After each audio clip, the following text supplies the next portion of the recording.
أنا بدي أعمل، نحن كدولة لازم نعمل، خلص نوقفه. هيدا الوضع ما بقى يستمر، نشتغل كل إدارات الدولة، ما نكب على إدارة وعلى الجيش بالذات، كل إدارات الدولة تتفضل توقف. ولأنه كمان هون على هذا تهريب مواد الثانية عم بيخلي دخول الأشخاص بشكل يعني ميسر على لبنان، لأنه بينترك معبر ليتبرق مازوت مثلا، عبروا بيمرق ناس كتير. طيب يا خيي ما في حددوا لنا شو بدكم، حددوا لنا شو بدكم. بعدين الحدود في إلها أصول، ما بيصير بيت شباكه بالأراضي السورية وبابه بالأراضي اللبنانية وأراضي محتلة، وبيحط الأرجيلة بالأراضي السورية والنبريج بالأراضي اللبنانية وقاعدين ونحن شرعيين. بدنا نفوت على العمق. هيدي المشكلة بتشكل خطر على كل اللبنانيين، وما عم نحكي بشكل عنصري لأنه زهقنا من الاتهامات. نحن حقنا ندافع عن حالنا وحقنا ندافع عن وجودنا. هذا اللي عم بيصير منه منطقي، الدخول على لبنان بهالطريقة مش منطقية، واللي بده يزعل 60,000 حياة يدق راسه. بس كمان في دولة لازم تتحمل مسؤوليتها، وهذا اللي فينا نقوله. والواقع أصعب من اللي عم نقوله بعد. إذا بدي فوت بتفاصيل في أمور صعبة كتير، ما بعرف لوين بدنا نوصل. يعطيكم ألف عافية.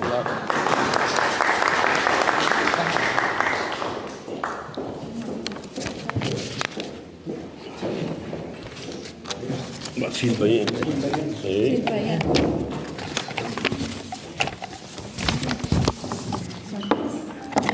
هذا واو.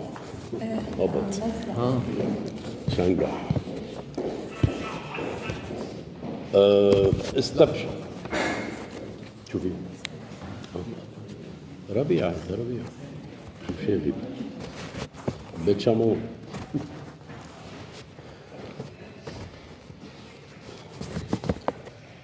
ردي. استبشرنا خيرا بسقوط النظام السوري ورحيل بيت الأسد لما أنزله هذا النظام بلبنان وعلى مدى عقود من جرائم وارتكابات واغتيالات واحتلالات.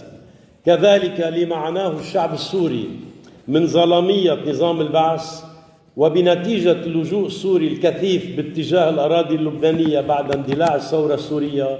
وقد تحولت هذه الأعداد إلى أزمة طالت المستويات اللبنانية كافة، ناهيك عن الفلتان والفوضى جراء عدم ضبط الحدود، الأمر الذي تسبب بحالة من الانفلات، بحيث بات الوجود السوري على أرض لبنان يشكل أعباء أو وصلت بحدها الأقصى إلى ملامسة الخطر الشديد وعلى كافة المستويات، ناهيك عن تواطؤ داخلي وخارجي نتج عنه أزمة كيان ووجود. إن التراخي أو الإهمال في معالجة هذا الملف الخطير ينبئ بعواقب وخيمة، وسوف يدفع لبنان باتجاه فلتان غير مسبوق ما لم تتدارك الحكومة اللبنانية وتلملم التداعيات استباقا لوقوع الأسوأ، خاصة وأن التجربة اللبنانية مع اللجوء الفلسطيني كانت كارثية. انطلاقا مما سبق، تعلن الجبهة السيادية من أجل لبنان ما يلي: أولا، مطالبة الحكومة اللبنانية التي نستبشر فيها أملا وخيرا كي تبادر فورا إلى تشكيل خلية أزمة من عدادها قيادة الجيش والأمن العام تسهيلا للمهمة الإنقاذية. ثانيا، مهمة خلية الأزمة وضع برنامج عملي فوري بالتنسيق مع السلطات السورية قائمة اليوم كي يتم نقل السوريين إلى سوريا وبشكل سريع.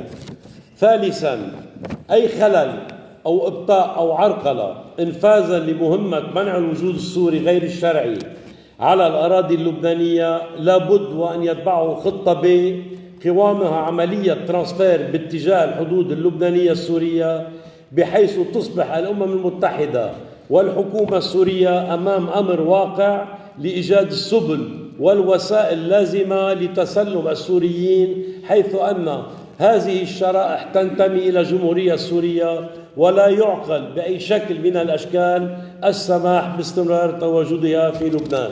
وشكرا.